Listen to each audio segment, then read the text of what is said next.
What is up, everybody? Welcome to Planet Pepe. Me and Stormcloud hanging out as always.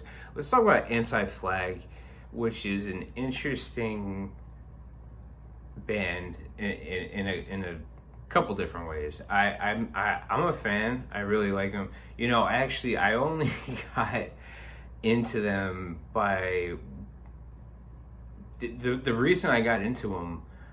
And I'm not going to pretend to be an expert because I mean, I don't love them that much, but like back when I lived in New Jersey, growing up, like my friends Mike and Dan both had T-shirts that had like an Anti-Flag, you know, thing on it. And at first I was like, is this a band? I don't even know, like, what is that? But then they eventually told me. They were like, yeah, no, they're like, you know, they're a band, and they're like a hard rock, punk rock kind of band, and I'm a fan. I really do like them. Their first record, Die for the Government, is really good. Like, it's like a really good record. I dig it. I think the system doesn't work. The system doesn't work for you.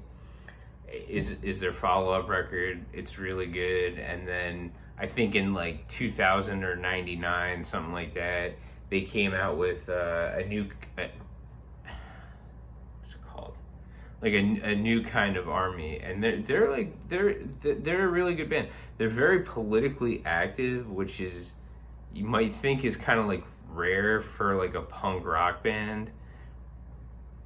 At least I did, and it's really, and it's like really good. It's, you know,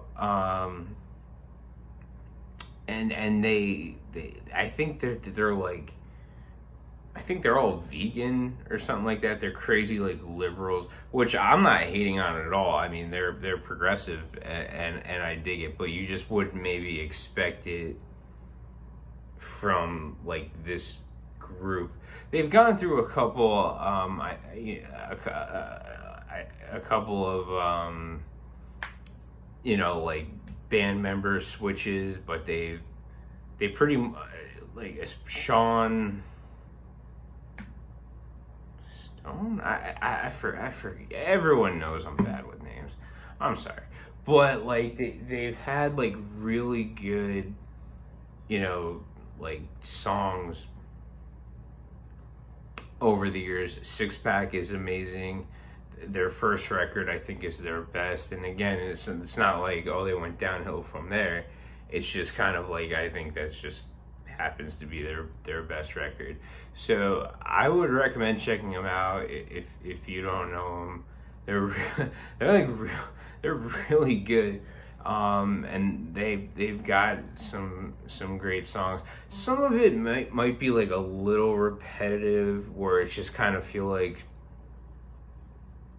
I don't know, it kind of feels like maybe like I'm listening to the same song for like 4 or 5 or 6 songs. It's a little repetitive, but I'm not even gonna call it, I don't think it's repetitive in this in the sense. I think it's just like we have one very specific style that we, you know, like go to, and they stuck with that. And I mean, they put on their own festival, I think in like 2004 or 5 or something, like called Anti-Fest. And they played, and a lot of people went. It was at some college, I forget which one, but I think they're really good. You know, they're like, it's punk rock,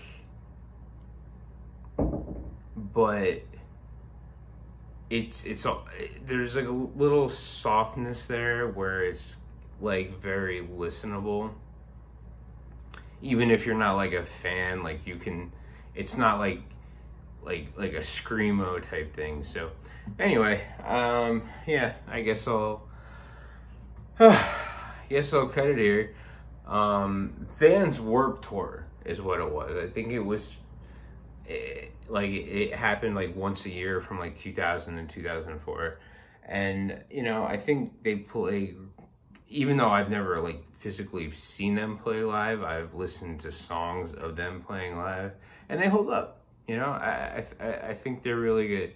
And shout out to Dan and Mike for introducing me to this band. And again, it's not my first choice, but like if I see a record of them at like a music shop, I'm buying it. You know, it's yeah. I think they're pretty prolific. So all right, Planet Pepe, everyone. Peace out. Bye.